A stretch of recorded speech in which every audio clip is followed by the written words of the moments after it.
Hi అండి, అందరికీ నమస్కారం. Welcome back to my channel. ఇప్పుడే అందిన వార్త ఏంటంటే పెన్షనర్లకి గమనికండి 2 ఒకేసారి చెల్లింపు. ఆ వివరాలేంటో ఈ వీడియోలో తెలుసుకుందాం. వీడియో ఎక్కడ కానీ స్కిప్ చేయకుండా ఎండ్ వరకు చూడండి. అప్పుడే పూర్తి ఇన్ఫర్మేషన్ అయితే అర్థమవుతుంది. అలాగే వీడియో నచ్చినట్లయితే ఒక లైక్ చేయండి.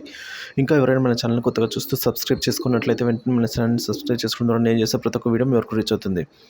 ఇక వివరాలకు వచ్చినట్లయితే 2023 మరియు 24 ఈ ఆర్థిక సంవత్సరానికి సంబంధించి ప్రాథమిక లెక్కలను కాంగ్ వెల్లడించిందండి. 2023-24 ఆర్థిక ఏడాదిలో అయితే 23,589 కోట్ల మూలధన వ్యయం చెల్లించినట్లుగా పేర్కొందండి.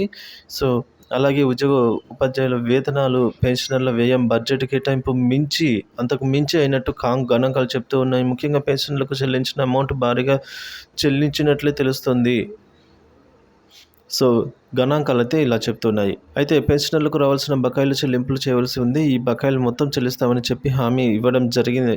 రావాల్సిన బకాయిలకు సంబంధించి త్వరలోనే పెన్షనర్లకు చెల్లింపులు జరుగుతాయని చెప్తున్నారు.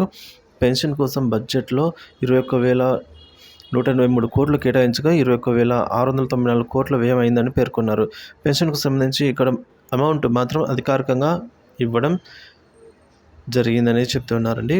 సో ఈ విధంగా గణాంకాలు కాంగ్ నిర్వహించిన గణాంకాల్లో అయితే ఈ విధంగా వెల్లడి అయింది. ప్రాథమిక లెక్కలను అయితే కాంగ్ ఈ విధంగా వెల్లడించిందండి. సో ఇది 2023 మరియు 24 అంటే పోయిన ఆర్థిక సంవత్సరానికి సంబంధించిన గణాంకాలు. వీడియో నచ్చితే లైక్ చేయండి. Thank you for watching this.